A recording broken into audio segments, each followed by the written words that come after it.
Brought to you by Ski Pop. How long? Since 1956. How many of those you think have been drank in Jackson County alone? What would you guess? How many millions Ski Pops? I don't even.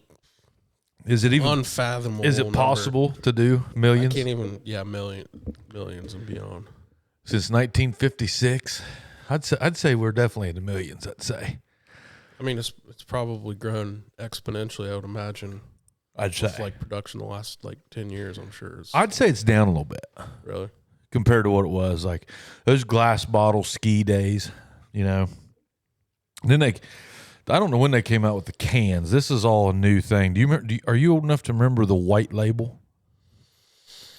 No, I don't think so. I would say I would say that it's down compared to the 80s and 90s. I'd say it was a really popular drink back in those days. And I was just an infant, so yeah. Well, and pop kind of went out. Yeah.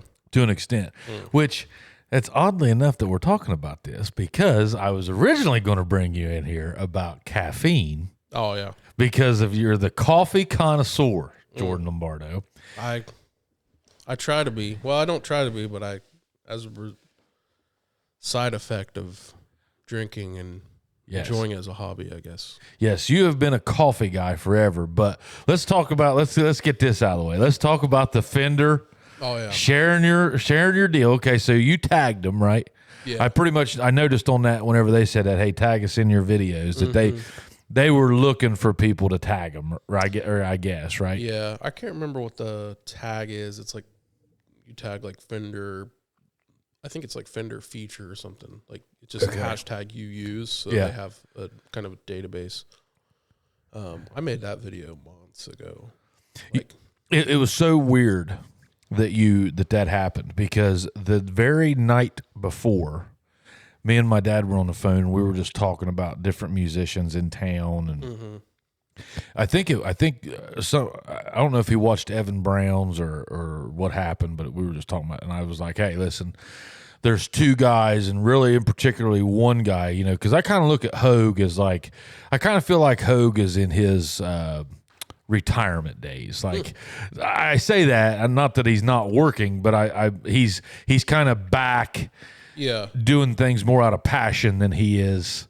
Well, it's strange with him because I played in multiple bands with him. Yeah, but then every now and then I'm reminded that he's been playing since before I was alive. Yeah, because they'll just be talking about me and like, yeah, that was 90. That was back. I'm like, well, I wasn't even a person yet. Yeah. Same with Morgan Washam. Oh, dude. Playing with him because we get along like we're just brothers. Like my buddies that are, 20s and 30s. And then it's just like he mentioned something that happened in the early 90s. And I'm just like, that's insane. Well, those two guys in particularly, Morgan, I can remember Morgan Washam probably playing guitar at age 10. I was probably 8 or 9. He was probably 10 or 11. He lived on Pearl Street, and I can remember looking out of my buddy lived right beside him, and I just lived down the street, so I've known him literally my whole life. And I can remember being over at my buddy's house, we was all being just rotten-ass boys, and looking out the window, and Morgan being down there playing guitar on his front porch. I remember that very, very vividly, like it's there. And Hogue he's like a year or two older than Morgan, so I would assume he's been playing just as long, if I think so, yeah. Since and his dad's musical background and all that. I mean, but Morgan, I can remember Morgan introduced me to and he didn't do this intentionally, but Morgan kind of introduced me to the idea that it was cool to play music.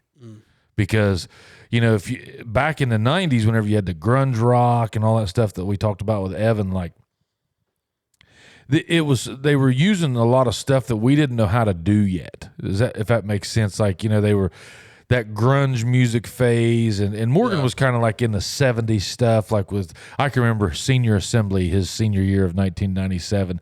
He got up there and played Steve Miller Band, The Joker, to a T. Him and a band did. They had the whole band up there.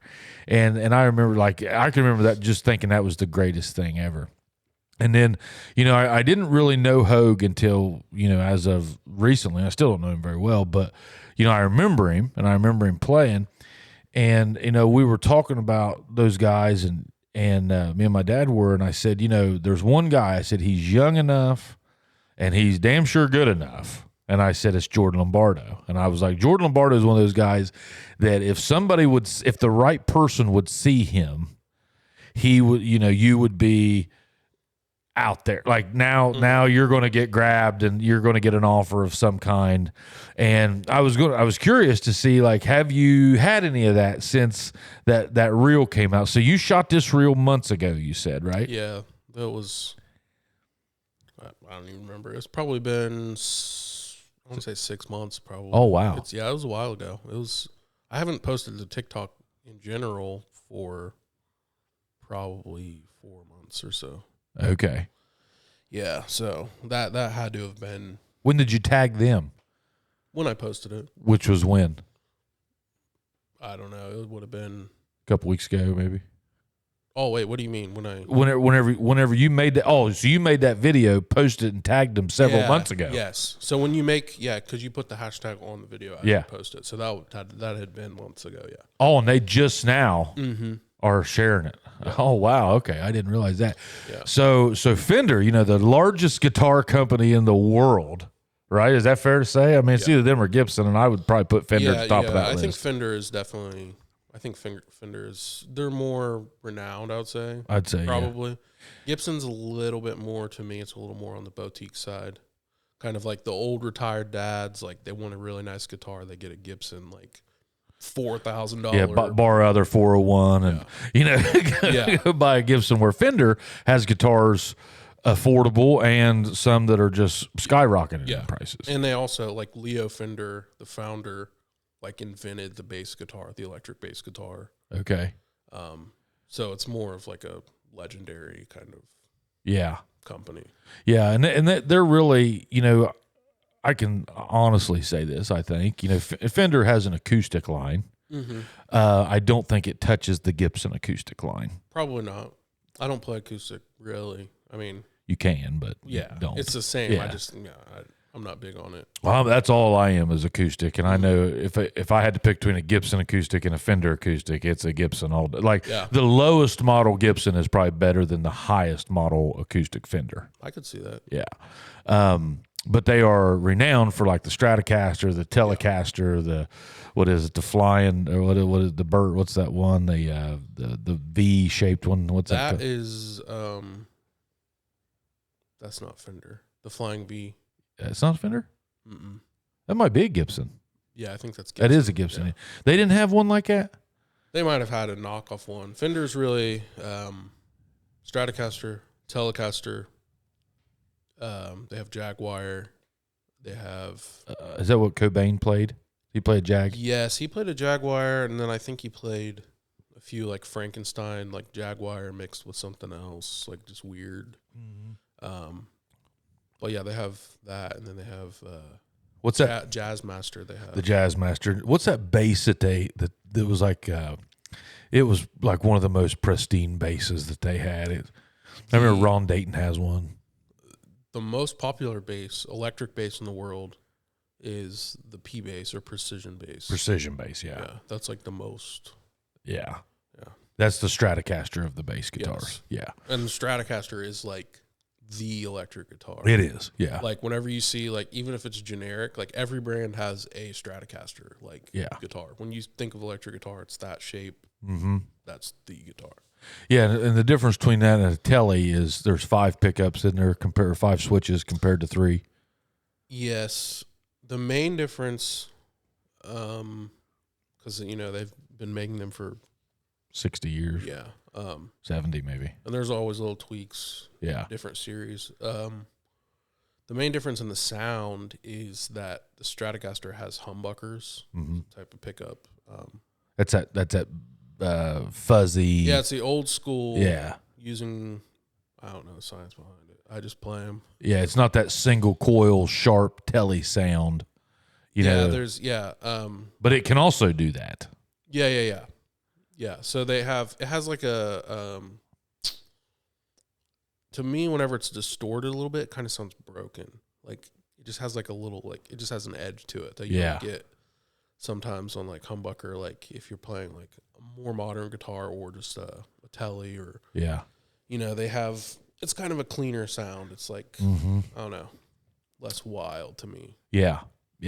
And a lot of those Strats come with the whammy bar. You know, they got little frills and stuff like that. I wanted a Telecaster Blackout so bad at one time, and they're kind of a cheap guitar, but there's a Tele with the hums in it. Yeah, I've been looking for a Telecaster. Have you? I had one. I sold it a few years back, and I've just every time my algorithm knows I want one too. Every single thing I get on is like, here's a Telecaster for you. Well, so talking about this reel, so you film this reel, and I noticed, I looked in the background, I could see you were tracking. Yeah. And so if anybody sees that video, you'll see that line and the waves and everything back there on your computer. So were you doing that intentionally, or is that what you do? Like, do you sit around and track a lot and record that stuff? And yeah, I do a lot of kind of production stuff. Explain that to me. Anything I can get my hands on, really. Yeah, so explain it to me. So you'll sit down in your room and just, whenever you say you get into production stuff, what's that mean? So my most recent thing is for a girl. I just finished. She's like just a singer. She doesn't really sing out anywhere. But she likes to write songs, and she wrote this piece of music, just a cappella. She sent me the YouTube video, and it's just her singing a song. No chords, no nothing. So it was my job to add the chords. Figure out what key she's in. Yeah, figure out that, kind of force it into kind of a box, because if you're not really musically inclined, well, not inclined or trained, I guess, you don't know exactly. There's just some things you'll do that aren't really like right. Yeah. I guess you should say. So like kind of forcing it into those boxes to make it more correct, palatable, and just, and then adding drums, guitar, bass, organ. I hired, what's his name? Dwayne. Whalen. Yeah, the steel. I hired him. I used to play with Dwayne. He's on that track, which he's awesome. Yeah. At that. Now, will he come down here and do that, or will he do that from his house? I don't think he has the setup right now, because we were talking about it a little bit. He was asking me what he needed to do it from his house, but it's entirely possible to do it, because that's everything I do from my room. Yeah. But, I just got my microphones, my interface, my laptop. We met in my church in Oak Hill. Move that up there and tighten up that bottom if you need to.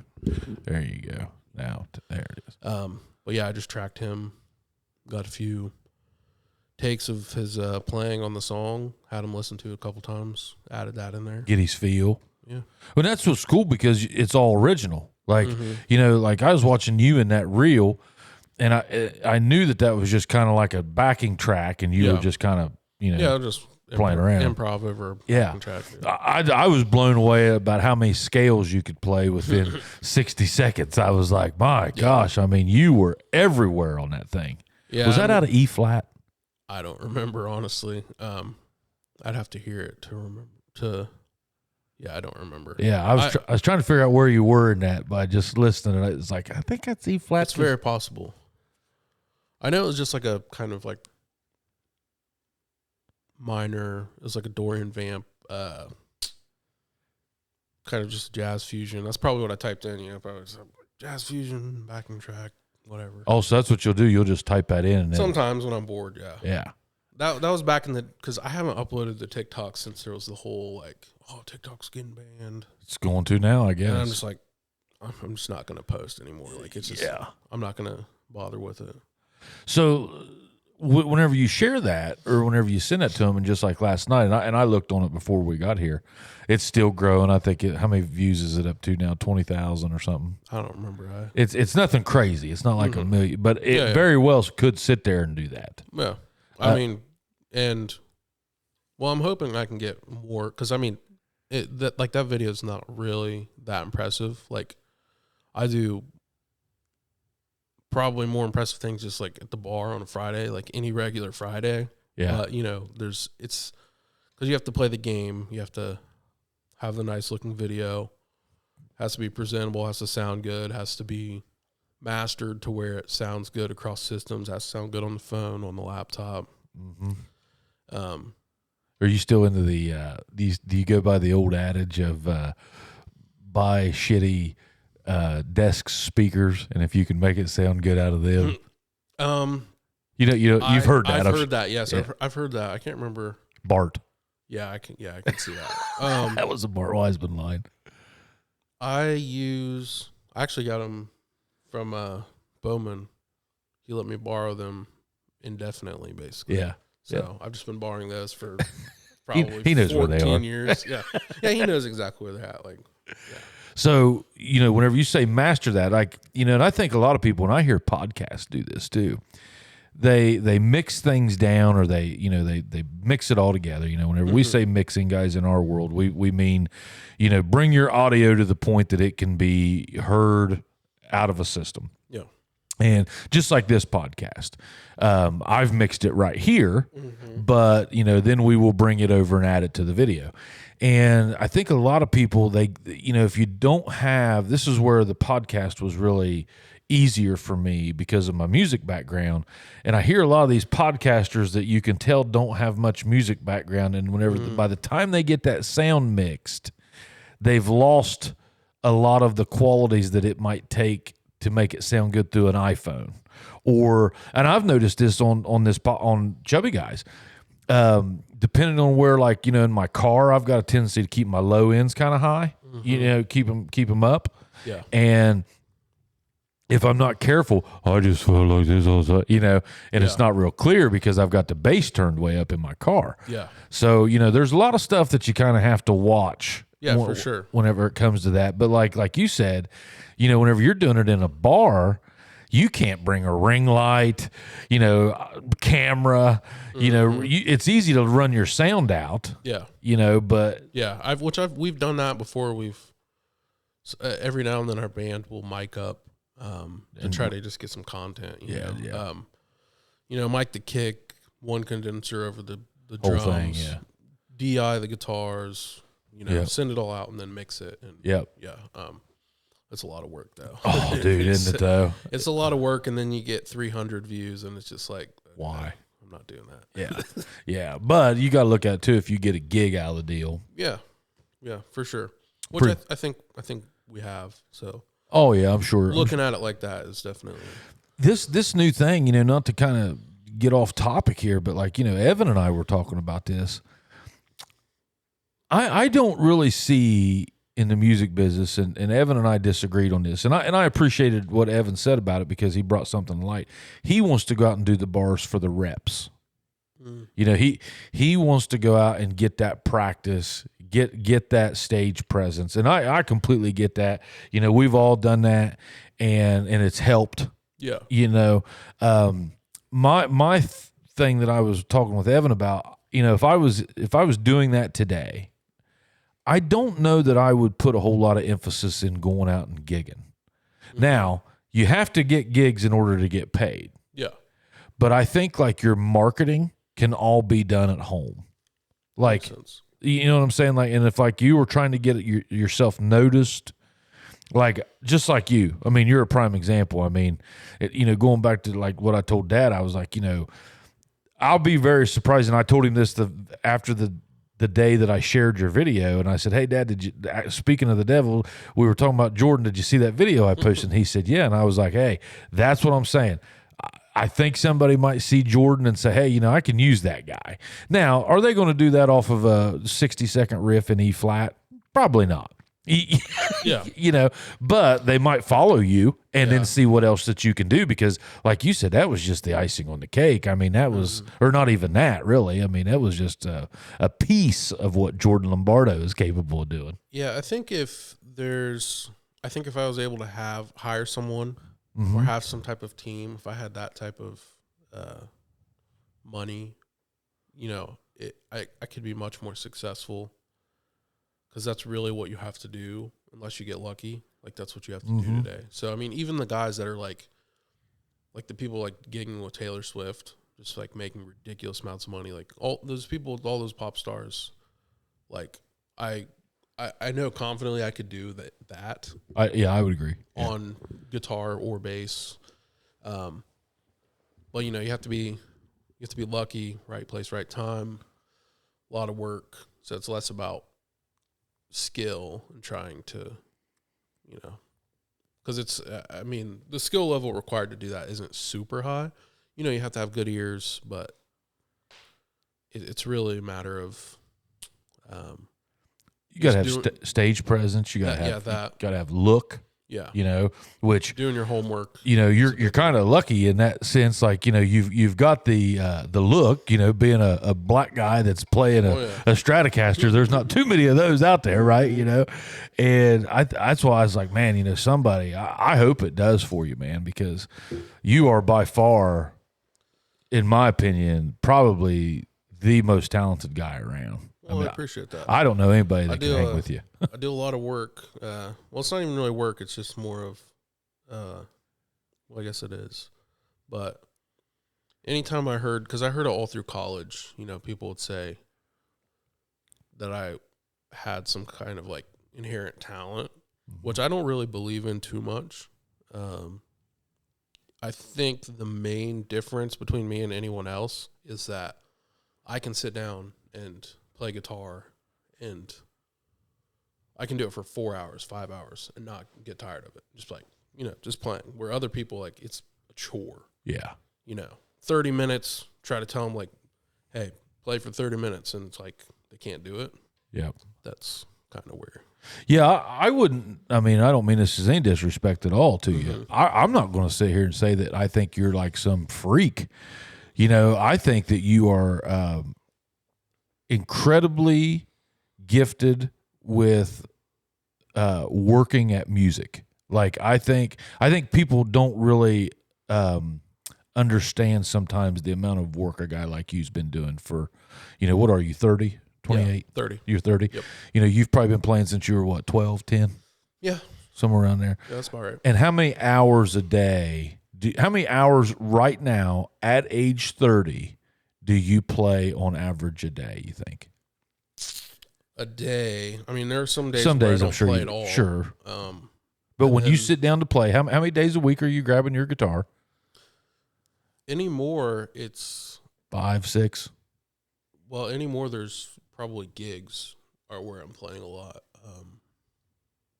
Because I mean, a standard bar gig's 4 hours. Yeah. And you know, playing is playing. Playing's playing. So I mean, you know, whether even if it's just small incremental advances in just in anything. How many bar gigs you do in a week? 3, at least 3. November, December, it's less, but yeah, about 3. Yeah, so there's 12 hours. Yeah. A week. Yeah. Okay. Now, and then we do, you know, I do monthly things with like jazz. Yep.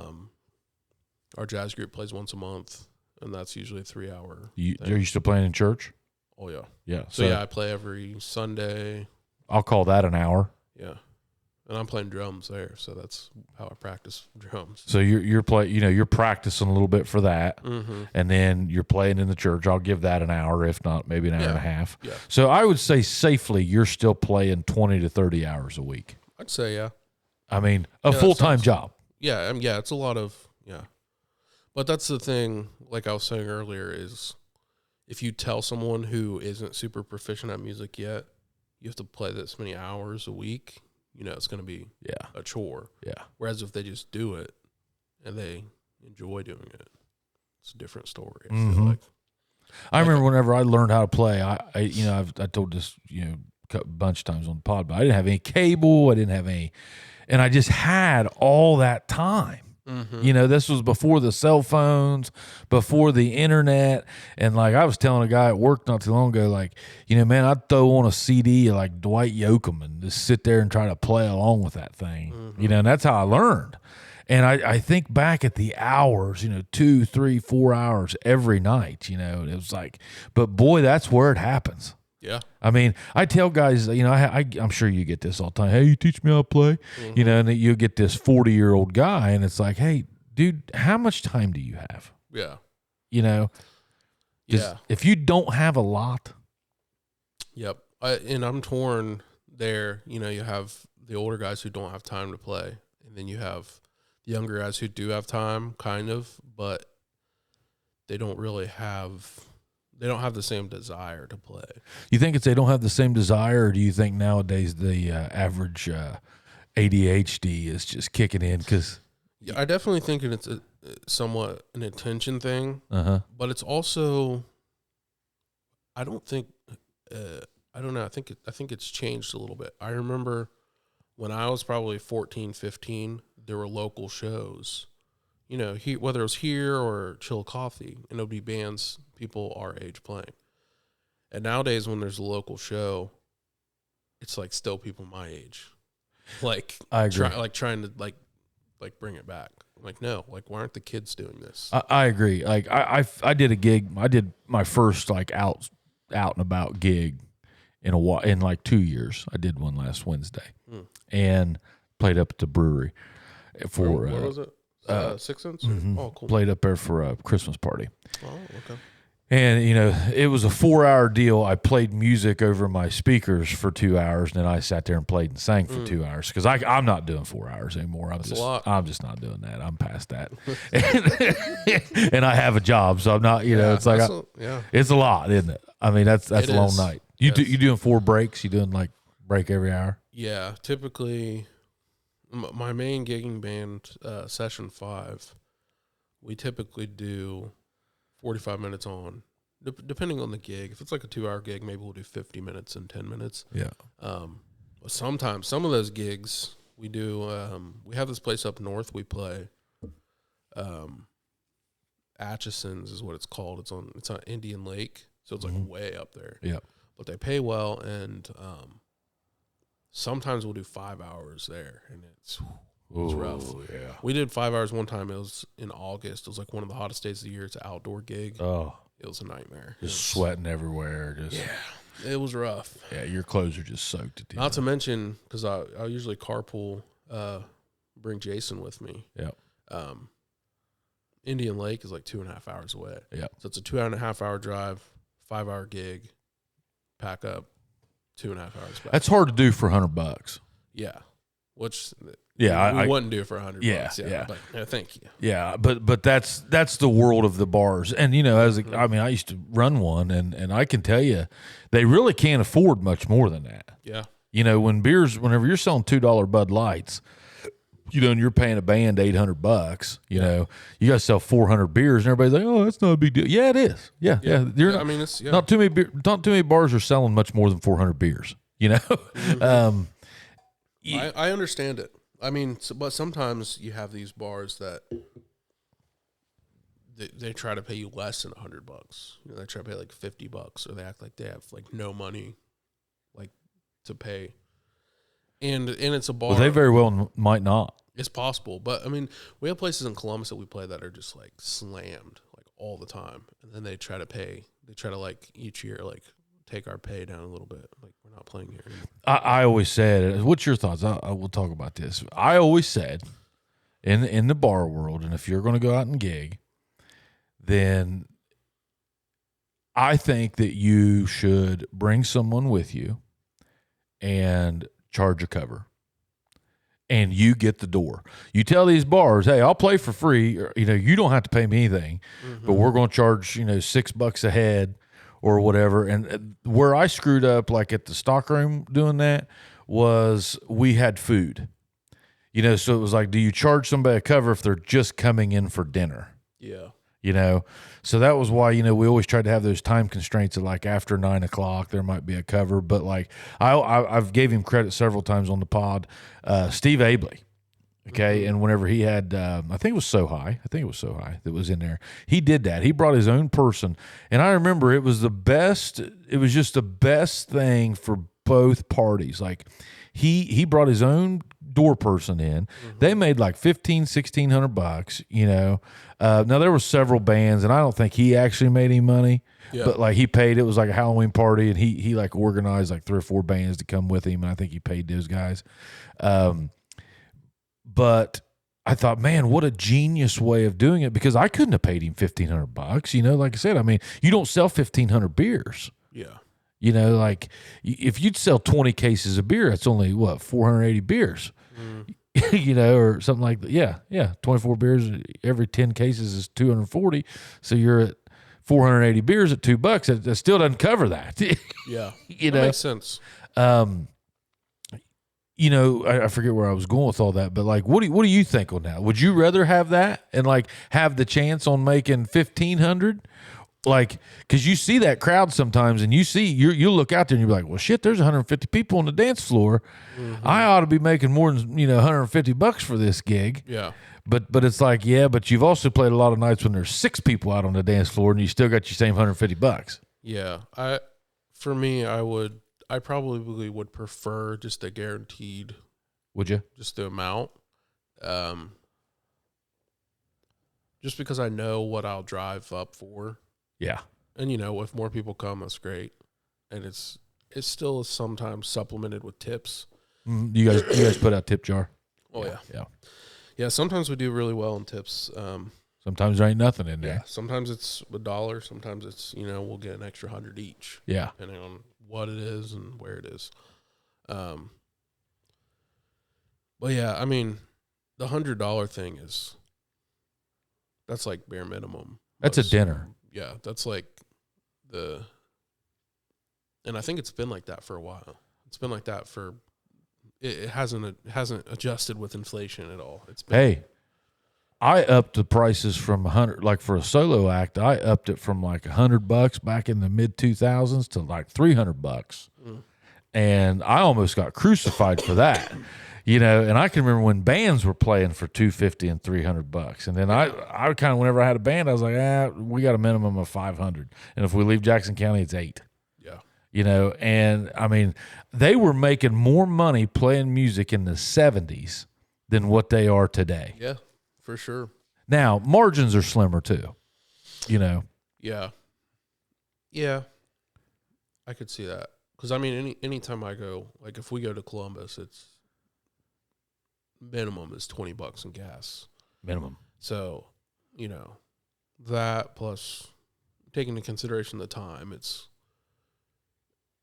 we'll never try to play. We'll never play basically for anything less than 100. Well, if it's here, like if it's like, we were playing at the pub when we were playing with the bar. I think we like made $50 each, $40 or something. That's a Wednesday. Yeah, it's a weekday and it's a block from my house. Yeah. I'll come over for $40. Well, it's just like the pub. I mean, that's a great example. I mean, hey, tops, they're going to fit 60 people. Yeah. Okay. Let's just say everybody in the house drank 10 beers. Mm-hmm. Okay. And that's a stretch, right? I mean, how much are they making? Yeah. I mean, well, also, yeah, if I respect the place, that's a little different. I don't want to break them. So like the Marquee, I think every time I've played the Marquee, I've said, if it's necessary, I'll play for free. Yeah. Because it's just, we're putting on a show. I'm not going to try to hustle the Marquee. Yeah. Because but it's also, it's hard for 'em. You don't want to hustle yourself and knock yourself out of a $300 night to go play for free. Yeah. Yeah, that too. But somebody had a great quote one time. They told me, they said, hey, you'll be real busy. Or as long as you're playing for free, you'll be real busy. Oh, yeah. Yeah. Yeah. That's the thing too, is they get these people who don't realize how much money you can make. Mm-hmm. They get them playing for like dirt cheap. Yeah. So the market is messed up. There's no leverage. Well, it's kind of weird too. Like, Bart and I both fell into this category. I would say, everybody had heard us, right? And you see every now and then a new guy will pop up. Every now and then, right? Yep. And that new guy will bring a bigger crowd. And he'll be I was that new guy, right? But I brought a huge crowd, and I was an eighth talented as anybody else that was playing out at the time, right? But, that bar owner thinks, well, I can get him for cheap, and he's going to bring a crowd. Oh, yeah. And it's like, and after a certain time period, you kind of lose that newness. Everybody's heard you. I'm probably at the point now where I could almost step back in where I've been out so long. Mm-hmm. You can definitely oversaturate kind of the market, like big time. Which whenever we play jazz, which we don't almost never play in Jackson just because there's not no jazz likers. Yeah. But Chillicothe is like, 30 miles north, and it's like completely different. Mm-hmm. We have like, there's like active listening. Like the place that we play once a month, it's like packed. Like you can't find a seat. Like, I love those regular gigs like that. Yeah, those it's nice. Yeah, it is nice. But we only do it once a month, and we try not to kind of do more than that around here, just because we feel like it'll be too much. It'll be I'll tell anybody they better come see you while they can before they catch you on that retirement trip. Like, to see Jordan in 20 years. So going back to that reel, have you had anybody reach out to you? I have not. No. I haven't really looked at it a whole lot since then. I don't know if I don't think I have any messages or anything like that. Yeah. Can you see that happening? Oh, maybe. I mean, I think I could make more. I guess it's depending on what they wanted. Like,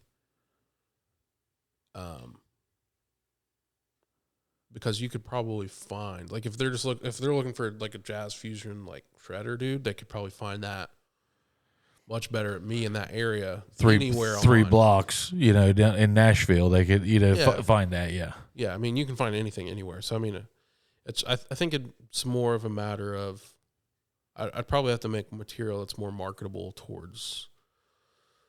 What I'm really good at is listening to something and being able to play it. So like, if you gave me a country or pop song, or like anything top 40, yeah, or really anything, just like as long as it's not like like a symphony, yeah. If it's incredibly complex, but if it's like contemporary music, I think what I wish I could market, but it's hard to do, is that for someone that like needs a replacement or a fill-in. So like, I need you to play 4 hours of music, no rehearsal. Just like, give me the music, I'll learn it on the drive. Yeah, and I'll have it down. But how do you market that skill? How do you make a video? What is your overall goal with your music? I mean, I know we've kind of talked about this in other pods. This is what, your second or third one with us? Second. Mm-hmm. Like if you could snap your fingers today and be living your dream job, what would that be? Probably just a background musician for some huge artist, or because I mean they get paid, and no one knows who they are. Yeah. So you keep your anonymity, and you just get money. Mm-hmm. And I mean, there are even some people. If I were to go the route of like, I guess, fame, or like, having some type of group where I was more like in the front or something, I wouldn't want it to be that big, like something huge like that. Because you want to keep your profile. Yeah, that sounds like a nightmare. And everyone pretends like it doesn't sound like a nightmare, but it does. Like, look at everyone. Yeah, they all get burnt out. They're on drugs. Yeah. They hate people. Yeah, they kill themselves. It is. Yeah. That whenever you can't go anywhere, that would be a bad thing. Can you imagine being somebody like Tom Hanks or Jason Aldean? It'd be awful. Yeah, I mean, it just would not be a great life. Yeah. So like, if you were doing that and you wanted to be, that I don't want to say studio musician, but that lead guitar player, in the back of Taylor Swift or one of those guys, I think you could market that. Yeah. I mean, I think you could say, "Hey, I'm looking. I am willing to go on the road. Does anybody need anything here?" And you just start putting about anything that you play out there.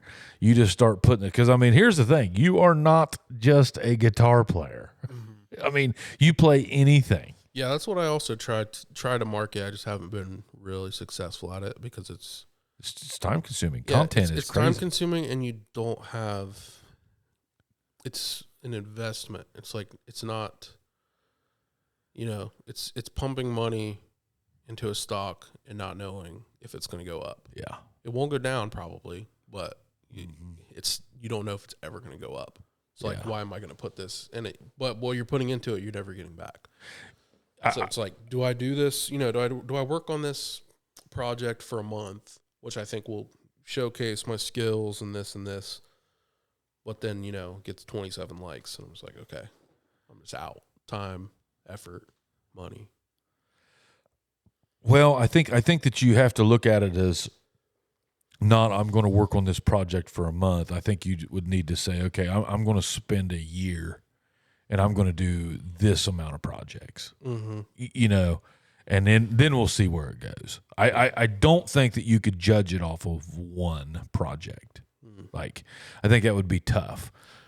I think if I could get, well, I don't even necessarily mean like one, not like real, not like one video or anything. I just mean like, you know, if I were to like sit down and like, okay, I'm gonna, you know, make these videos on bass, these on drums, these on guitar, you know, maybe some of all of them, you know, and whatnot. Have you dabbled into like Nashville to see what they're looking for in studio musicians and things? Have you? Not really. I'm not really financially or just like lifestyle or really in any matter like able to move right now. Unfortunately. You've kind of been wanting to move though, haven't you? I mean, it would be nice. I'm just to make the same money that I do where I'm at it would take so much. You'd have to start over. Yeah, and it would just because, you know, I have the church. The church gig. I have this band that is, especially in the summer months, is like, you know, You're cranking. Yeah, it really pays out. And then coffee shop gig, which is nice because it's Steady money. Yeah, it's early, tipped. The schedule's flexible. Yeah. So, you know, if I have gigs, I don't want to get something where I have to sacrifice gigs because I have to go. Yeah.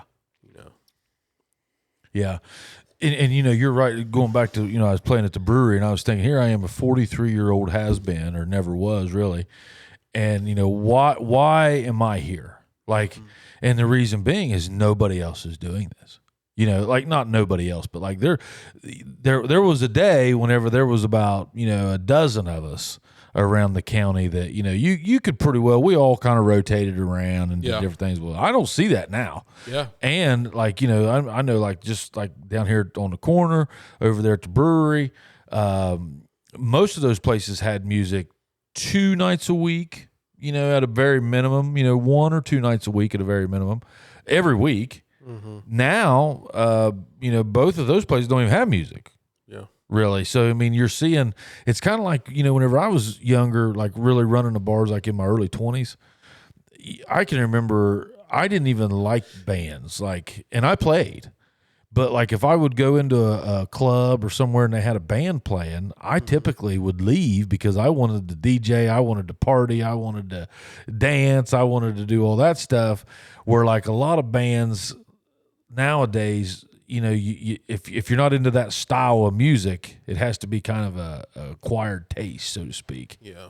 And bands, I mean, they're almost unaffordable for anything other than venues. You know, to have a band and go play at a bar it's doable. I mean, you know, we've all done it, but I'm just saying, like, they're not all around like they used to be. Yeah. Well, the more I feel, I've noticed the more north, at least in Ohio, Better. It's Yeah. Because because down here I didn't even know it existed. My first gig when I was like 17, I was playing with like Jerry Morgan, Dusty. I remember that, Dusty Nicholson, Dan McCarty. I was 17, so I wasn't even old enough to go in the bars. Yeah. I remember I played my first kind of like bar gig, I guess, and it was $100 a piece. You thought, and as a 17-year-old, that's mind blowing. You were like, I was born to be a musician. Yeah. Dan handed me 5 $20 bills. I'm like, whoa, this is more money than that was your first gig than I've had all year. Yeah, that was like my first bar gig. Yeah. Well, it wasn't even a bar gig. It was my first like country southern rock band gig. It wasn't at a bar. It was at Festival of Flags, I think. Okay, yeah, it was like some small thing. But I mean, since then, like, we'll have gigs that are like $400 a piece, and we have 5 people. Yeah, and it'll just be like something. It'll be like an hour and a half of music and then just standing around. Mm-hmm. Like, this is crazy. Like, I didn't. Gravy money. Yeah. Yeah. I didn't know that existed. Yeah. Up until this last, like, year or so. That festival Who's circuit. paying this? That festival circuit is where it's at, man. I mean, Wild. and you're home by dark typically. Yeah. You know, It's always the corporate kind of gigs. Like Yeah. we've played.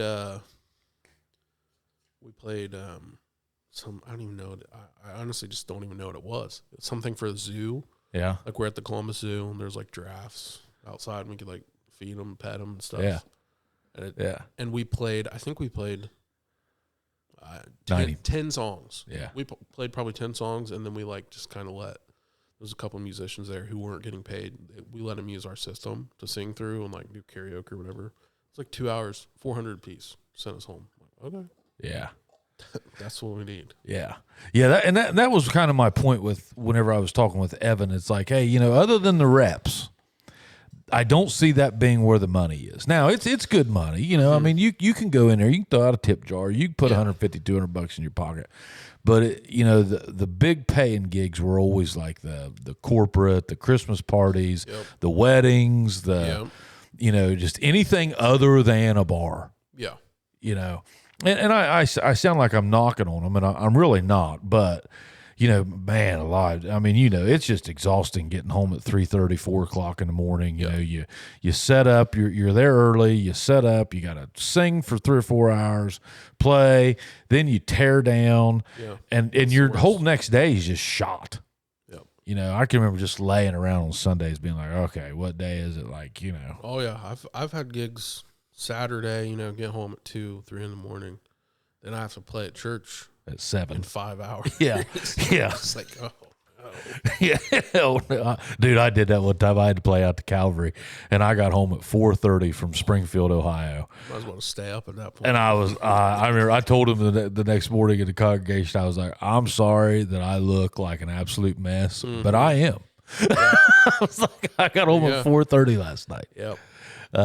Yeah, it's you know, it's I will say I did have fun going back out and gigging again. Like it kind of rejuvenated me in the music world. I played at church Sunday with Jesse Reynolds. We did a bluegrass, Christmas bluegrass show. Me and Jesse, C.J. Davis. Do you know him? Fiddle player. That sounds familiar. I don't know if I don't know. He played fiddle, played keys. Man, he's talented. And then Jesse's brother Zach. Do you know him? Zach Reynolds, mandolin player, plays guitar, mandolin. Probably. You know Jesse, right? Yeah, I know Jesse. Yeah. I'm bad with names. I think he's Jesse's twin brother. And faces. I think. And then Seth Michael was on the upright bass. And then Clay Newman was on the box, the cajon. Great show, you know. And, you know, I'm back. I'm at the point now where I'm playing music to have fun. Yeah. You know, and. Which I still do. You know, that's definitely part of. You haven't got burnt out yet? It depends. There's times. Sometimes. Well, you know, like right now, I haven't played. We played a gig. What was that, last weekend? Because November and December get kind of slow, where it's colder. But by then, I'm just like, you know, I want to play a gig. Like I'm bored. Yeah. I want to just do something because it's usually fun. Like it's not. We're just there clowning around, really. Yeah. Like there's zero pressure. We don't have. You know, we've had everything memorized for 2 years. Yeah. Yeah. It's just, you know. How often are you guys changing your set, like on that session 5 or so? We haven't changed it in a while. We just add songs every now and then. You guys practice? We do not practice. Our last practice was 2 years ago for Christmas gig. So our practices end up just being like the lower paid gigs. Yeah. Like we have a monthly gig that's like $80 a piece plus tips. And it's like some nights nobody shows up. So it just turns into a rehearsal. Will you just stop and be like, all right, what were you doing there? Where's this go? Will you do that? Well, the cool thing is we try to do things close enough to the recording so that we can just, like, a good musician should be able to listen to it and learn it and then come together with other people and play it. Yep. You know, it shouldn't require any, like, getting together. Yeah. It shouldn't require that. Shouldn't. Yeah. But. Yeah. You always have people that don't do their homework. Well, and the stage is different. Yeah, if they get nervous or something, but I like to think most of us are past that. I played, Sunday at the church, and I noticed, I told Mindy, I was like, it was so nice to play. Everybody on the stage had been a professional musician at one time or another, other than maybe Seth Michael, and he still blew me away. I was just enamored by how good he was for a guy that I'd never heard. And it was like, man, it was so refreshing to be up there with a bunch of people that weren't having a coronary over not being able to hear. Oh, yeah. I mean, I know exactly what you mean. Yeah, I love that. Oh man, that was so refreshing to just no drama, none. I hated that. Like, I was playing with Danny. I played that Dan McCarty a few times, and we had a couple guys in the band that they just could not get through a gig. Just could not get through the gig. Oh yeah, and that's tough. And it makes for a long, grueling, miserable, awkward night. Yeah, that's what I think pretty much. Yeah, I think everybody I play with now across different groups is pretty drama free and pretty like professional. Good stage presence. Yeah, like they don't. We used to play with people. There would be people who just like, you add a song last minute and they would freak out and like act like it's the end of the world and just they couldn't go with the flow. They couldn't adapt. I played with a mandolin player one time, and I mean, I don't know how I ended up not beating him to death, but he was that way. I mean, one thing wrong, bud, end of the world. I mean, throw his shit and the whole bit. I mean, it was awful. Yeah. I hate that, dude. I hate that. That probably ruined me more than anything on bands. I thought that's why I went solo. Like, man, I can just do this by myself. Every like original band that I've been in, because I've been in a couple bands, where they make original music. We're just like writing our own parts. All of those bands tended to have more drama. I feel like. Really, I don't know why that is. Maybe it has something to do with they're trying to be artists and they want it to be. Who knows? Yeah. But those always were so dramatic and just annoying. Like, we've never made a penny. We're all here for free. Like, why are you acting like this? Let's have fun. We're here because it's fun. Yeah, that's the way I always looked at it too, man. I always just wanted to have fun. And I'm kind of back to having that again.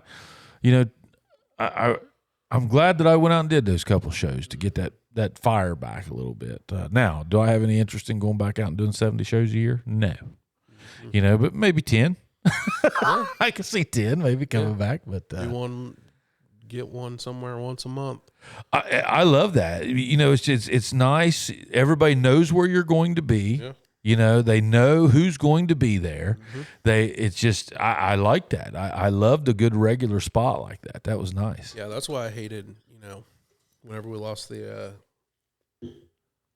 pub gig. Yeah, whenever it changed hands or whatever. Well, I think it was. I think actually when Bart died.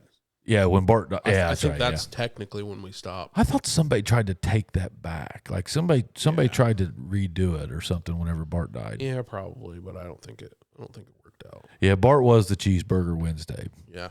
Yeah. Yeah, that was. Well, and I think Evan's going to try, isn't he? Yeah. I don't know how. I don't know. I guess he talked to them over there.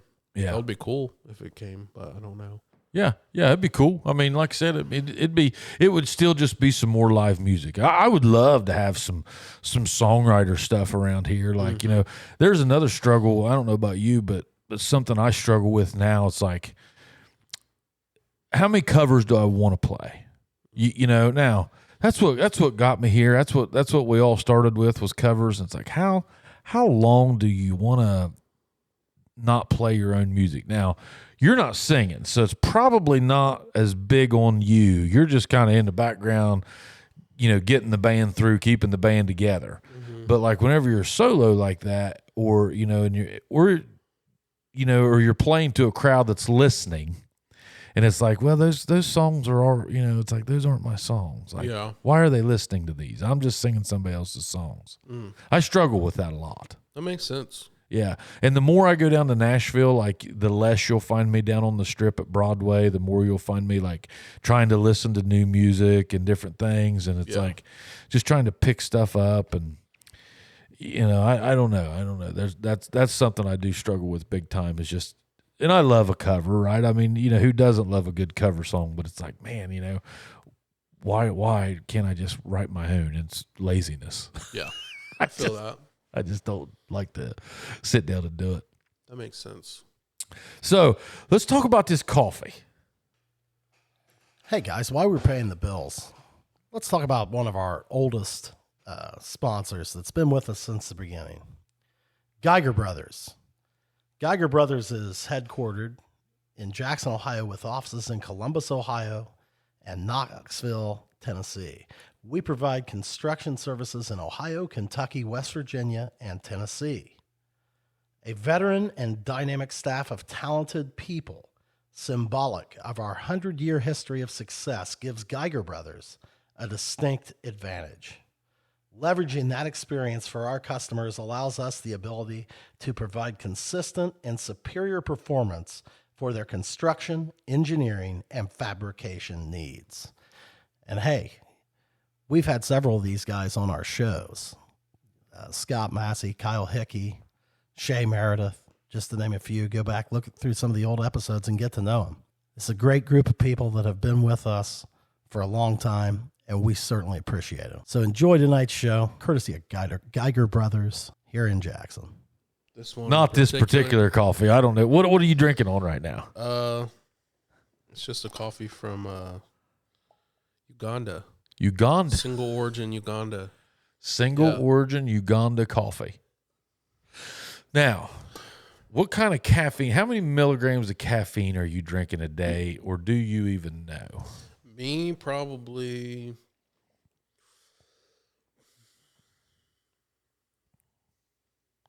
not as much as you would think. Probably, let me do some calculations. I say probably 500. That's not horrible. Yeah. I mean, it's not great. Yeah, I don't drink a whole lot. You're drinking it right now and it's 8 o'clock. Yeah. This is my second cup. I had one as soon as I woke up this morning, so I had one about 7. Oh, you're not sipping on them all day while you're working? I didn't work today, but I usually do. So if I do work that day, I'll probably have much more.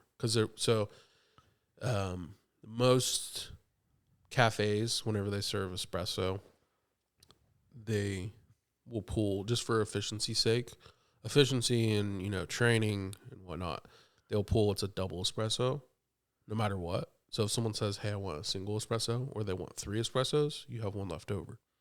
And that, if there's no use for it, that usually goes to you. Yeah. If I'm the barista that day, So I'll drink that until I get tired of them. So that's about 60 milligrams right there. So one shot, one espresso shot. A single espresso. Yep. So you taught me about this a while back. So a coffee is what? It's a bean. It's a seed. It's a seed. Yes. So it's technically a seed of the coffee plant called Coffea arabica or Coffea robusta. There's a couple different species, but they're all coffee. But it's a plant and it makes a cherry. I thought it was a bean. It's not. It makes it.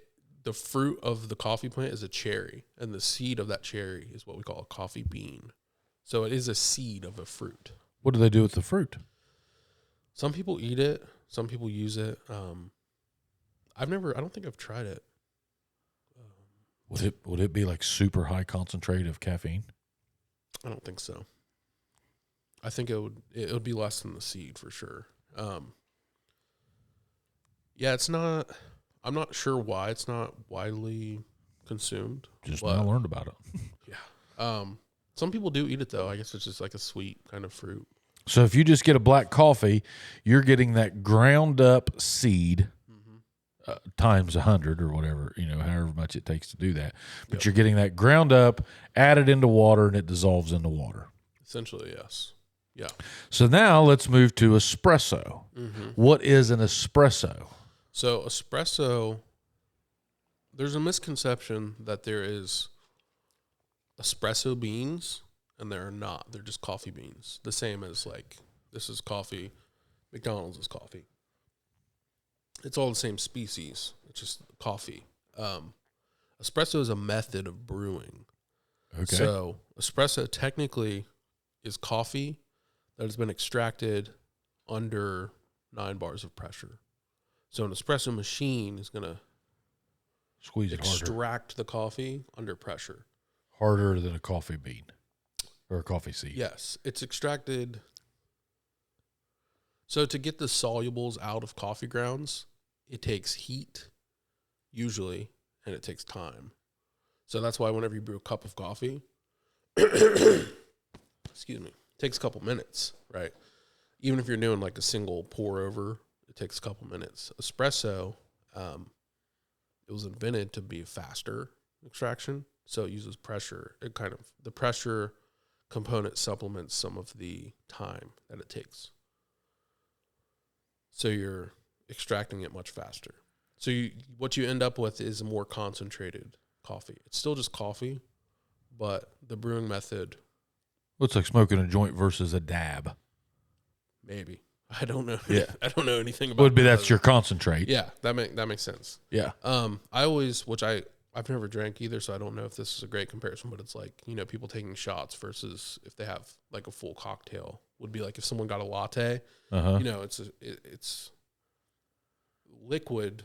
In terms of the amount of liquid, it's a small amount of alcohol, even though it's concentrated. Yeah, you get a daiquiri. Yeah. So they want to drink on it longer. Yeah. And it has flavors. That's kind of the difference between. But there's really no difference between a daiquiri's alcohol content and one shot. Yeah. That's the exact same with if someone's drinking a little espresso. They're getting a full cup of coffee. 20-ounce large. They have all the milk and sugar, macchiato, same amount of caffeine. Yeah. So that's why you always see. It's always funny because people are like, you just got this little cortado, which is it's a smaller drink, but it has the same amount of espresso as like a latte. Okay. It's like, no, it's the same caffeine wise, it's just less milk. Yeah, so you were telling me, so essentially an espresso, essentially a latte is just a shot of espresso with milk. Yep. And that's actually what a lot of the coffee drinks are. So a latte is espresso and milk. Cappuccino is espresso and milk. Macchiato is espresso and milk. Cortado is espresso and milk. It's just the only difference, between all of those ones are the ratio of coffee to milk, the ratio of espresso to milk, and then what is that? Like on a latte? Latte. I love a vanilla latte. Yeah. Latte is probably the most popular milk espresso drink. It is, there's not really a standard. So like at our shop, we have 12, 16, and 20 ounce. So that'd be 10 ounces of milk, 12 ounces of milk, 18 ounces of milk, and 2 ounces of espresso. A double espresso is about 2 ounces. Whereas a cappuccino would be roughly 4 ounces of milk, 2 ounces of espresso. A little lighter then. Yeah. So it would be, caffeine-wise, it would be the same. Strength-wise, it would be stronger because you have less milk cutting it. So it have more coffee taste, a little more intense. On a cappuccino. Yeah, cappuccino. A traditional cappuccino. But then you get French vanillas and you get like cappuccino that you see at the gas station, which is not really a cappuccino. It's just some mixture, mystery powder. Tang. Yeah, who knows what that is? It's caffeinated tang. Yeah, so you always have to, when someone tries to order a cappuccino at a shop that's not like Starbucks, because they do the same thing, they'll serve a 20-ounce cappuccino, which doesn't even make sense. Definitionally, it just doesn't make sense. You always have to kind of provide them that it's more of like a traditional sense of a cappuccino, which is going to be a little more aerated milk. So the milk's going to be less milky and a little more frothy. Yep. You're going to aerate it a little more, and it's going to be about 2 ounces. 2 ounces of espresso, 4 ounces of milk. So a little bit stronger. The texture is a little bit smoother because it's a little more aerated. Yep. Yeah. See, so all that has kind of the reason that I was asking you about all that is I have had a horrible 2024. Really, I've had about a horrible 5 years of sleeping. Okay. And whenever I say sleeping, like, man, there's like some nights I might be 3 or 4 o'clock in the morning. Some nights or some days I may fall asleep at noon, like on the couch and like sleep for 45 minutes and then I'm up all night. And I wear this Garmin watch, to bed, and it tracks my sleep. And I get zero deep sleep. Zero. I mean, like, I guarantee I could pull it up, and I think last night I got 11 or 12 minutes. So I have intentionally reduced my caffeine. Now, I say that, and I'm sucking down this ski pop here, and I will pay for this. What's that, about 40 milligrams? 30, of caffeine? 30 milligrams? I was going to say 70 or 80. Might be. I don't think it even tells you on here. Really? I don't think so. I know like Coca-Cola has probably like 35 for a 12-ounce can. 35. Somewhere in between 30 and 40. Well, think of the sugar. I mean, this is 45 grams of sugar. I've also seen. Jesus. I'm not a scientist, and I haven't. This is all sugar. I haven't peer reviewed or confirmed this, but I was reading that sugar, doesn't make you hyper like they had once thought. It doesn't give you like a hyperactivity. They used to think like little kid at the birthday party like makes them hyper. Give them chocolate and stuff, yeah. Yeah. I guess there's a new study that says it's not true. Like they tested a bunch of kids, gave them sugar, gave some placebo, and it's just not true, which is interesting. I don't know. Look it up when you get a chance. See if you can, I will. See if you can get to the bottom of that. Well, I mean, you think about it. I mean, your body, sugar goes to fat, right? And I mean, your body burns fat for energy. Yeah, I'm sure it metabolizes kind of Similar. the same as anything else, but I think they came to the conclusion that it's not this like, you don't give a kid a pack of Skittles and he turns into a little demon like we once thought. We're like, oh, that's gonna. Yeah, I guess it's the same as giving them the caloric equivalent of those Skittles, but if he ate bread, it's the same amount of energy, I guess. So I was finding myself, I had the insurance, and I was constantly in the business world, and I had it's not like I was sitting there driving a nail all day, so I had freedom of my hands, right? Uh-huh. And I found myself all day long just sucking down coffee. I would bring my Stanley thermos to work, and at 5 o'clock, I'm on my way home, and I'd be sucking down coffee just because I'd rather drink that than water. Yep. And so I've cut all that out, and I'm still drinking coffee, but I drink about a cup and a half a day now, and that is only 1 scoop of caffeine, or only 1 scoop of caffeinated coffee. The rest of it I've mixed in decaf with it. Okay. It hasn't helped me. What time do you drink coffee? I drink it from about 7:30 until about. I'm usually done by noon. Yep. Whenever I say a cup and a half, I'm probably drinking around 30 ounces. By the time I do, my cup is 20. So. Yeah. So. It's hard to quantify the amount of caffeine in a cup of coffee, but when they say 100 milligrams of caffeine roughly per cup of coffee, they're usually referring to an 8-ounce. Yeah. So that'll be like 4 cups of coffee. Yeah. Well, yeah, I'm calling a cup my cup. If it's 30, yeah. Yeah, so I would be at on 30 ounces, and if you were at every 8, so you're at 7, so I'm at, right? So it'd be about 400 milligrams of caffeine. Yeah, something like that. I'm pretty sure caffeine just affects people differently. So it might, because I could drink this and go to sleep in 10 minutes. Yeah, I don't know about deep sleep. I don't know. I'm not sure, but I think my age has something to do with it too. I think I talk to a lot of guys my age, and none of us are sleeping worth a shit. Some of them are, some of them aren't. Kind of depends. I'm one of those guys that my wheels turn all the time. Like I can't shut it down. Yeah, I can't. I haven't felt like I've slept like well in a long time. I will basically, like, anything will wake me up. I feel like I'm just like kind of asleep, Yeah. but I'm always like aware. Like, That's trying to like stay aware. Yeah. I don't know what that is, but Yeah, that's where I'm at. And I tell you, a few months ago, I think it was back in October, it was like mid-October, I had to go to Louisville for work, and left out of here like 10 or 11 one day. Drove to Louisville, it was like 3 hours, something like that. And I was like about to go delirious. Like, I've never had that happen to me before, but I called my wife and I was like, listen, I'm turning my phone off, I'm shutting the blinds. And it was like 5 o'clock, or 3:30, somewhere around there. And I was like, I'm just going to go to sleep. And I was like, I have to try to get some deep sleep. And I did. I got some, in a fresh hotel. I don't know if that had anything to do with it, but I just, total silence, total darkness, that helped. But man, it was like the first time in my life I did truly, I don't want to say I got delirious, but I was there. I could feel it happening. Like, just couldn't really pay attention, foggy. And it was just a miserable feeling, And that's why whenever I was talking to you at the coffee shop down here that day, I was like, Jordan, what is in a latte? I was like, what is this?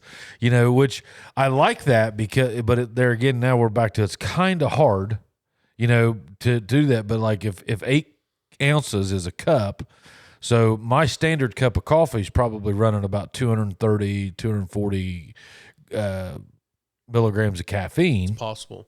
It's harder to. So that latte is better for me then. Caffeine wise, probably, yeah. Yeah, than a 20 ounce cup of coffee. Yeah. Yeah, it'll definitely be less. So like a 20-ounce latte from here will be less caffeine than A 20 ounce coffee. 20 ounces of coffee. Yeah. Brewed coffee. But then you have to take into consideration how the ratio that you, like the strength you're brewing your coffee. Yeah, yeah. So like how much. You fill up a filter and do 4 cups. Yeah. Yeah, Yeah. Because, in the kind of specialty coffee world, everything is weighed. Yeah. So we know exactly how much water to coffee there is. We know exactly how much coffee there is by weight. Yeah. So we can pinpoint that basically. So it hasn't affected your blood pressure. It hasn't affected any of that stuff. I had a dentist appointment. This had been over a year ago, maybe 2 years ago. I don't remember. But the dentist, before the procedure, I think I was getting a filling. They check your blood pressure. They just get all your stuff to write down for whatever. And after he took my blood pressure, he's like, "You take medicine for high blood pressure?" It's like, "No." And You do now. just didn't say anything about it. So a couple days later, I was just kind of getting anxious about it because I was like, "What do you mean by that?" Because I'd never had any type of problems. So I checked on like the website to see what it was. I don't remember what it was, but it was some astronomical, like, because I don't know anything about blood pressure. So like I looked up, I'm like, I need to see what's good, what's What was normal. I don't remember. Yeah. I could look it up probably, but it was something astronomical. Like it basically said I was already dead. I was Yeah. like, what? Yeah. So, I had a big scare there. And then like the next few months I was just like, well, I'm dead. I'm gone, boys. Yeah, it's a silent killer. It'll kill you over the long run. So, I went to the doctor, got checked out, and it was normal. But they put me on a little medicine, whatever, some little pill, Lisinopril. probably. One a day, this little thing. And then I checked back in. It was still fine. She said I could stop taking it, see if it's fine after that. And then the next 2 times I went, it was fine. So Did you get a little sick whenever you're taking that? But you start taking it. Typically, whenever your blood pressure's waving up and down like that, you'll get kind of sick, feeling like early flu symptoms type. Oh. Just you'll feel something different, and I don't know why it is that, but whenever I was taking lisinopril, I stayed sick there for like 2 weeks. So they put me on another one, valsartan, that had a water pill in it, and that kind of helped me. But anytime your blood pressure is doing this, and I don't know why you have like those flu type symptoms, but that's very common to have. Yeah, well, that's what I hated about it is I didn't feel anything. I couldn't tell if it was high or low, or if it was working or if it wasn't working. Well, it'll be exactly the same. It'll be more on your pill. What do you mean? The pill is what's going to make you feel that way. Oh yeah. Well, even with that, I didn't feel You didn't feel anything. That's what I hated is I would take the pill and nothing. Yeah. I was like, okay, because you know I don't take medicine for anything. Yeah. Like very rarely, if I have like an excruciating headache, I'll take some Advil or something. Yeah. But then you have. Okay, I took the pill. Now it's gone. It worked. Yeah. You don't have. I can't take a pill with nothing. Yeah, like, there's daily pills like that. You don't even feel. I can't do it. Yeah. I'm surprised that you haven't had headaches, like if you would ever miss a coffee. Mm-mm. I had headaches whenever I was cutting off the caffeine. Yeah. That's why I don't think caffeine really affects me too much. You don't think? Because whenever I'm sick, I don't drink coffee at all. Like if I have any type of sickness. Yeah, that's the last tastes thing you want. awful. Yeah, it's the last thing. Disgusting. Yeah. So I won't drink it. I don't feel anything. I've noticed that too. Like if you're sick, you don't typically get the headache from not having the caffeine. I don't know why. Maybe there's just something else. You're already sick. Maybe you just don't notice it as much or whatever. Maybe, I don't know. Yeah, you ought to try it sometime. Next time you have a day, just give it till you'll know by about 6 or 7 o'clock. I'll try decaf. I drink decaf sometimes. Well, there are days I go without coffee too. Like, is there, and you don't get the headaches? No. Oh man, my wife was on Diet Mountain Dews one time, and she lived with a migraine for a week getting off of those. I can't do Diet Mountain Dew. That's what my grandma drinks. Yeah, it's like it tastes like poison to me. I think it's because I grew up like drinking it, kind of. Because that's what always like my grandma drinking. It's just. Something about it makes me sick. This pop and this, what they call it, aspartame and all. I mean, man, it's just horrible. 180. I mean, I shouldn't even drink it. I don't know why I do, but because ski is delicious. But the more I sit here and drink it, the less delicious it is. Yeah, that's true. I feel like, well, that's a good thing. Like even with coffee, is it's a natural deterrent. You can't overdose on ski. Because if I drink like 1/2 of those cans, it just feels like I'm drinking straight syrup. Yeah. And then I start like, oh, I can't do this. It's gross. Yeah. That's where I'm at with this. I mean, it's still about half full, and it's like, man. Yeah, if it's not quite cold enough, once it starts getting room temperature too, it's just like, ugh. Yeah. No. Well, brother, you got anything else, man? I appreciate you coming back by for number 2. It's been a little over an hour. Yeah, I'm tickled to death about this Fender reel, though. Yeah, I thought it was sweet. Yeah. Hopefully they I'm on their registry thing now. I guess not registry. It's not the right word. Because you have to sign a release. They message you on TikTok first and it's like, hey, can we use this? Okay. Can we use your reels? And then they'll say, if that sounds good, we'll send you an email with more information. And then they email you and it's like, you have to sign a thing and like send them stuff. And so hopefully now, since they don't have to do that, they know. Because I mean, they're following like 291 people. And you're one of them. One of them's me. So hopefully if I post more stuff. Yeah. At the very least, I want them to send me a guitar. At the very least. Well, you've been wanting that Telecaster. There you go. I'll take the Tele. I think you need to keep doing your TikToks. Oh, yeah, I'll try. Well, I realized how big Instagram was. Like, because I'm just never on Instagram. But I realized it's kind of like TikTok. Like, it's pretty big. Kinda. I thought TikTok was going to be like the thing. And they said it was going to get banned last year. They said it was going to get banned the year before. Trump's going to step in there now, and he's already said that he used it to get elected. He said that the other day on a show. So I saw that. So you think it won't get banned then? I think that they'll make it to where you can't use it in certain countries. I could see that. Know, which there's a lot of countries that you can't use it now. Mm-hmm. I think TikTok is American. Like, whenever they were trying to ban it, that was just like inherently un-American. Yeah. They're just like, they didn't like what they're seeing. Like, okay, don't watch it. You don't want your kids on TikTok? Don't allow your kids on TikTok. Have you noticed that the difference between TikTok and Facebook, for me anyway, I always gravitate to Facebook. I don't know if it's just because I'm older or what the deal is, but like TikTok I can come and go from easier. Where Facebook, I'm pretty much on that every day. Now, I'm not saying I'm on it a lot, but like I never have that hiatus of Facebook where I'll go through 6 months and not even open up the TikTok app. Yeah. Facebook to me is more of local. yeah, it's where everybody's at. Yeah. Like if I really need to like, for some reason, express something to people that I know, it's Facebook. TikTok, I have probably, the same amount of people, but it's just like, it feels more like, I guess where it's strictly a video platform. It just feels more like, if you're not making a video, get off of here.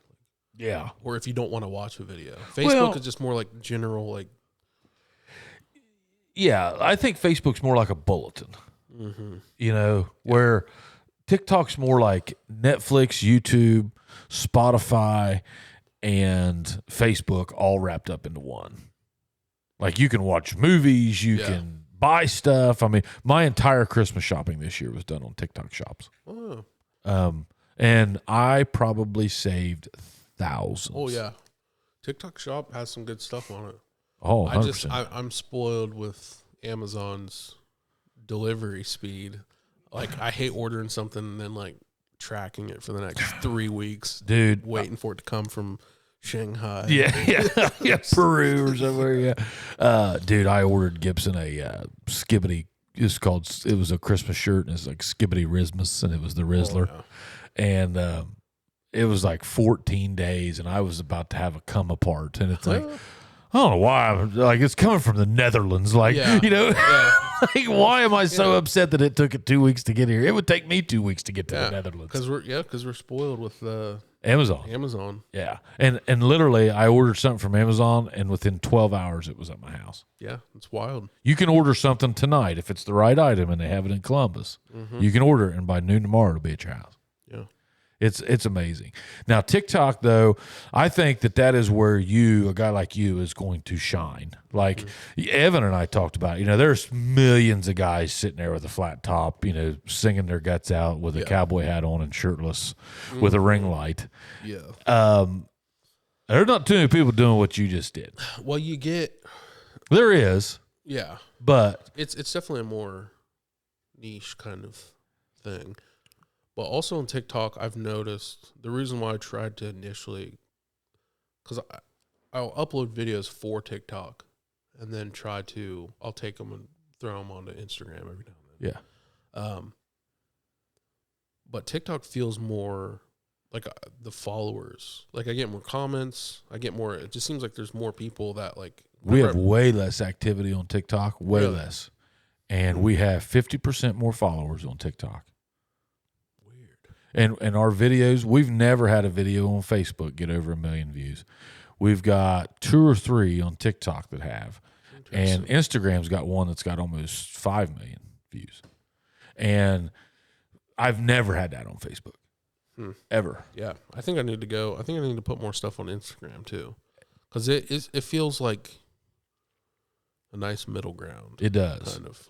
It does. I really like Instagram. I wish I could get off of Facebook. However, like I don't, and I don't know why. Yeah, I couldn't quit Facebook because I feel like that's.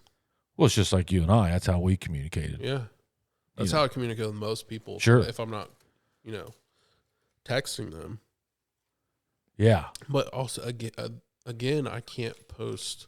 I guess they do it now with like Reels or whatever on Facebook. I can't post a video on Facebook and have it get the same traction that it would on TikTok. You probably could. Was that Reels or? Yeah, Reels. I don't think I've ever done that unless I think maybe I've uploaded videos and then accidentally, I guess they made a reel out of it. They're like create a reel and they hit that button. Yeah, that's probably what it is. Yeah. Hey, have you talked to our boy Jeff James? Yeah, I talk to him every now and then. You showed me his picture and he's all clean cut now. Oh, dude, he's lost so much weight. Like, I don't know how. I wish I could do that, dude. That's like I'm still. Because when I met him, he was pretty small. Yeah, he had told me he had lost a bunch of weight. And then me and him just like got into this era where all we did was eat and talk shit. And play music, yeah. Yeah, that's all we did. And then what did he play? He played bass. He was actually he played multiple. He was a horns guy. He could play guitar. Yeah, in school he was his major was saxophone. Yeah, that's right. He had the same scholarship I had, so he had a full ride. But the funny thing is that he actually switched one year.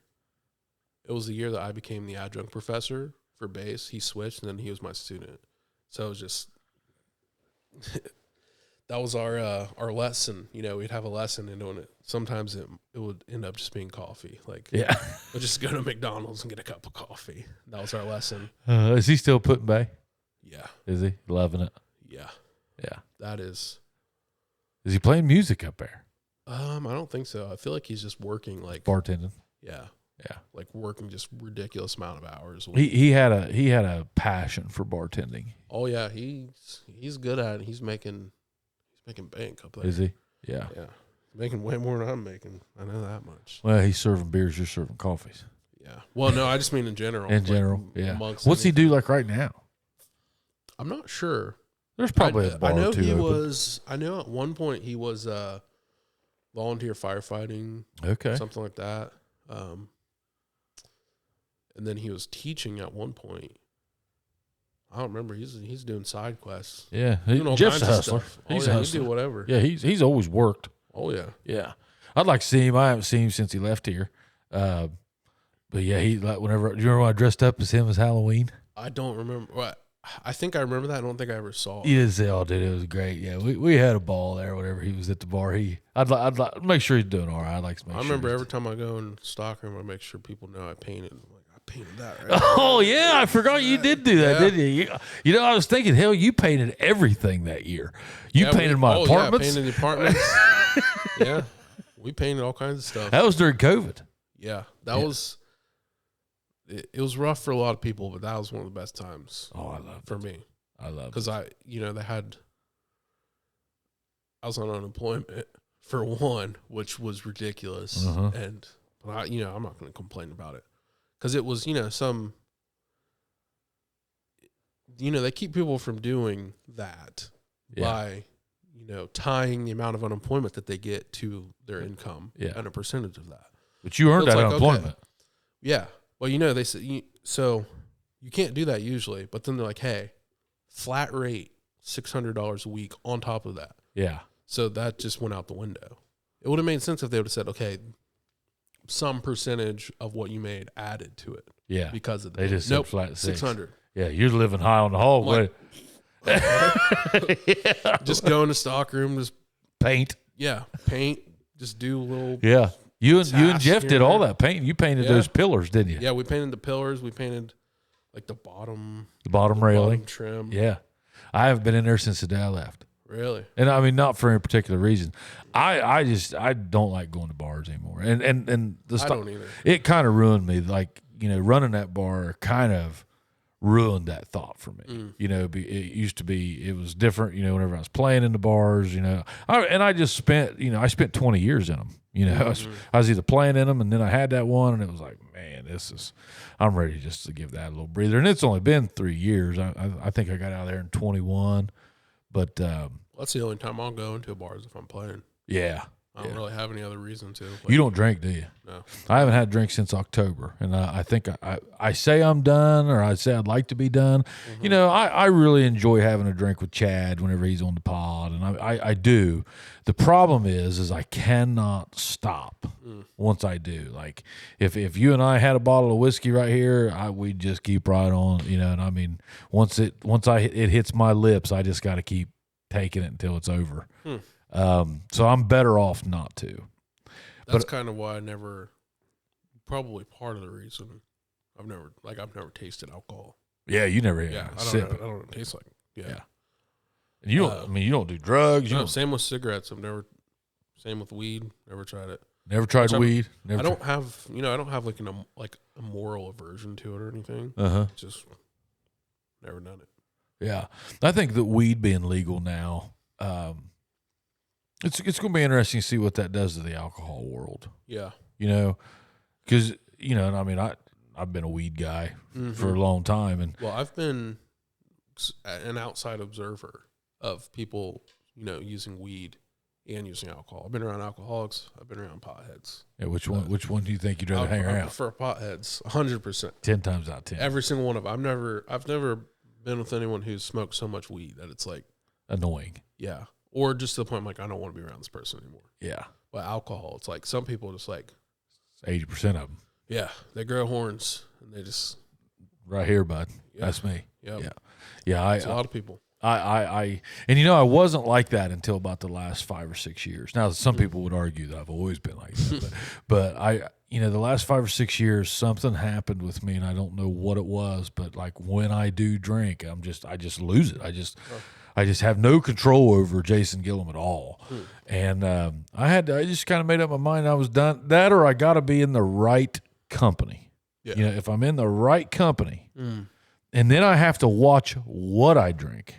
So like this last time I drank, we was at a convention down in Nashville, and we were down by Vanderbilt. We weren't really in Nashville, but I was drinking that ranch water, which is like, it's this new thing. It's like a seltzer, and very watered down. Very, I was great on that, but boy, I get on that whiskey, woo.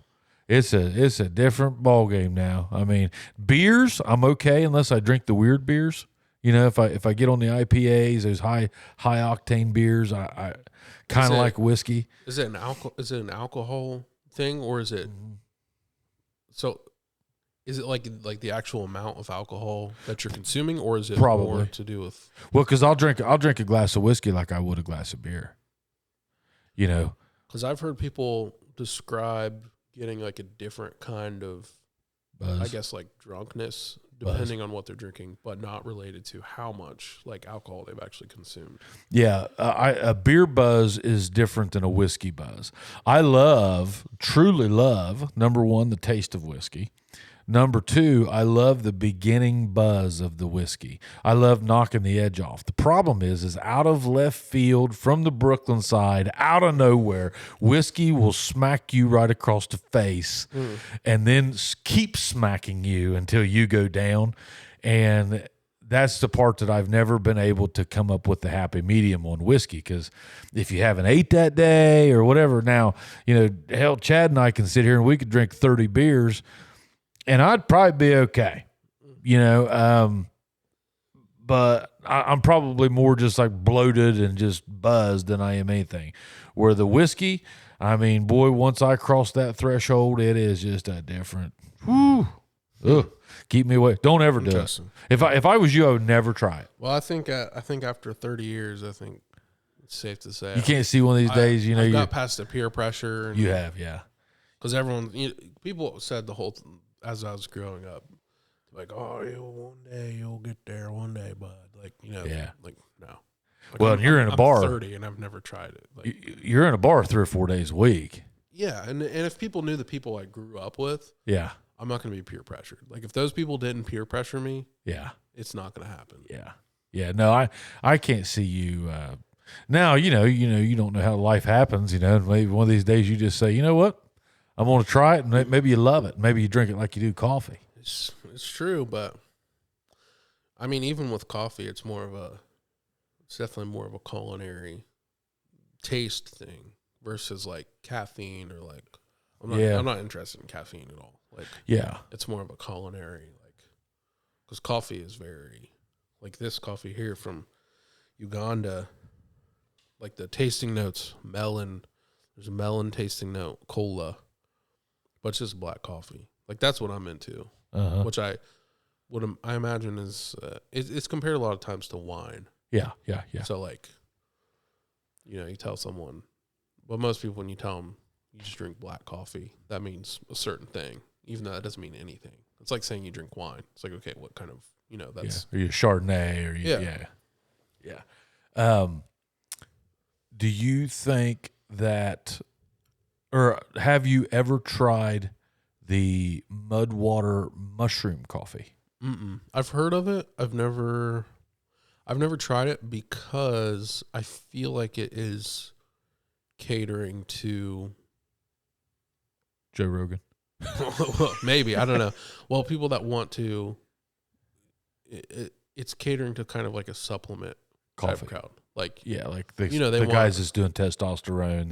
They want nutrients or supplements or caffeine or whatever. Which I'm not looking for any of that. I'm just looking for the taste experience. Yeah. And I imagine that anything called Mudwater is probably not. It's actually pretty good. I could see it being. It's made with reishi mushrooms.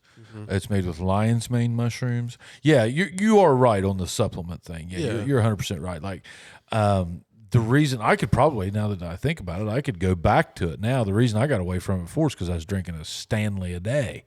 Well, whenever those things are 16, 19, 29 bucks for a little canister of it, it's like, man, I can't drink $100 worth of coffee a month. Yeah. I say that, but I'll go down to the coffee shop and I'll buy a $7 coffee, 4 or 5 days a week, and you're right there. You're at $100. It's funny because when I first started working here, so like first got into the coffee industry, the $7 coffee thing was like hyperbole. It was more like $4.50. Yeah. It was like, it's $7. Oh yeah. Easy. Easy. Oh yeah. I ring it up all the time. People, they edit it. Like they'll come and get one drink and they'll be editing it, certain type of milk, extra this, extra that, whatever. It's coming up on $9. So I'm just like, oh, because you have to that's gonna be $9 for that one drink. Yeah, $9.50. Yeah, 16-ounce coffee. But coffee's expensive. It's and that's another thing I've gotten out of too, is just going and buying. Go buy 2 coffees a day, and you got $15 in that. Do that. Yeah. 4 or 5 days a week, you got $70-$80 in coffees every week. Yeah, you got a car payment. You also have it's because things like Folgers and Maxwell House, they ruined it. Yeah, well, they ruined everyone's standard of how much coffee costs, which it doesn't cost that much. Like Folgers is like, I don't know, for a pound of Folgers, $6.99 or something. Yeah, dirt cheap. Yeah. Like. It's good coffee though, and it's like, you like it. You like Folgers? I don't know the last time I've had Folgers. I mean, I like Folgers. I'll drink Folgers or just like Maxwell House commodity coffee. Yeah, just something like that, like really cheap, dirt cheap coffee if it's there. Just but it's kind of all one taste. It's just like kind of the generic like diner coffee. Yeah. It's just coffee. It's just a cup of coffee. Yeah. Yeah. But I mean, I've had coffees that are $100 a pound. Like, really? I won't buy a pound of it. Yeah. I'll get $30 worth or something. Yeah. But, so it just ruined like what people think. It has. Is. Yeah. And you also have, because I mean, Folgers, it's essentially exploiting slave labor. Like, they're not paying the farmers, they're not paying the producers. Like, it's basically slave labor. Okay. So like if you're that's why all these specialty coffee shops they're paying the farmers the right price. You pay everyone up the chain the right price, from the farming to the harvesting, and you have to trucking, distribution, processing, which is like how you dry it, packaging. You pay everyone all the way up the chain a fair wage. It gets expensive. Oh yeah. And Folgers is like, I mean, it's like how Amazon gets things really cheap. Like, this is probably slave labor. Yeah, probably. Yeah, this is probably some little kids in the country not being paid. I don't know enough about Folgers to know if they're doing slave labor or not. But yeah, I think anything big and corporate like that, I feel like tends to roll whatever's cheapest. Well, it's just like those $7 coffees. I mean, in most bars around here, that's a mixed drink. I mean, it's kind of like if you go get one, that's kind of like going and getting a mixed drink, really. Yeah. I mean, it's about the same price. And yeah. And really, when it comes to the alcohol content versus the coffee content, pretty similar. Yeah. About a shot or two, double, triple, whatever, single. If they're all an ounce, right? Versus, and then you just got a lot of juices and mixtures, or what they call that, what do they call them? Not the. It's like your spirits, your mixes, I guess, is what you'd call them. Yeah, I don't know. You know more than I would. I don't. I was there for entertainment and money. Yeah, it's pretty similar, I guess. Like, I imagine it hasn't always been like that. Well, the coffee shop thing's kind of new. Like I say that it's new around here. The modern coffee shop, like today's coffee shop, is very new. Yeah, because it used to be like you watch Friends. Yeah. It used The to be Central like that, Perk. and it was like it was still very bad quality coffee. Like they were just doing bean, Folgers versus yeah, they were just calling. They were saying like shop local. Hey, Chubbies, let's talk about a sponsor that came to us about a year ago, and it's been nothing but smooth sailing ever since, just like it is in their business. And that sponsor is the Kelly Wiley Group of the Keller Williams Capital Partners. You know, the market has now shifted for sellers, and now more than ever, experienced professionalism actually matter. Gone are the days when the agents can just snap some pics with their phone and pop a sign in the yard. Sellers actually deserve more than that. Whether you're selling a $100,000 home or $1 million home, you'll get Kelly Wiley. You'll get Kelly Wiley, an agent that you can trust with more than 16 years of experience and more than 1,500 transactions. Kelly will answer your questions, she'll reduce your stress levels, and she'll help guide you through what we all know is a lengthy process. You get professional photography, you get FAA licensed drone pilots, and you get an in-house marketing team to make your home look amazing to the future buyers. You get a full staff of transaction professionals to make sure that your transaction goes smooth from the beginning to the end. You get reach. They have 3 MLSs to reach out more and more agents, and they can find your house quicker and easier now than ever through those MLSs. And you get a referral network of more than 160,000 Keller Williams agents across the United States to send buyers to see your home. You just can't beat it, guys. These are the reasons why the Kelly Wiley Group is the #1 team in the area. If you want your home sold for the right price and for the highest price possible in the shortest amount of time, guys, call Kelly Wiley today at 740-577-3795. I'm going to say it to you again. If you want your home sold for the highest priced in the shortest amount of time, it's a great deal for everybody. Give Kelly Wiley a call at 740-577-3795, and let's get that listing. All right, Chubbies, like and subscribe. Look up there. You're on that one. Hey, look up Jordan Lombardo at TikTok, Instagram, Facebook, just Jordan Lombardo. So, hey, see you.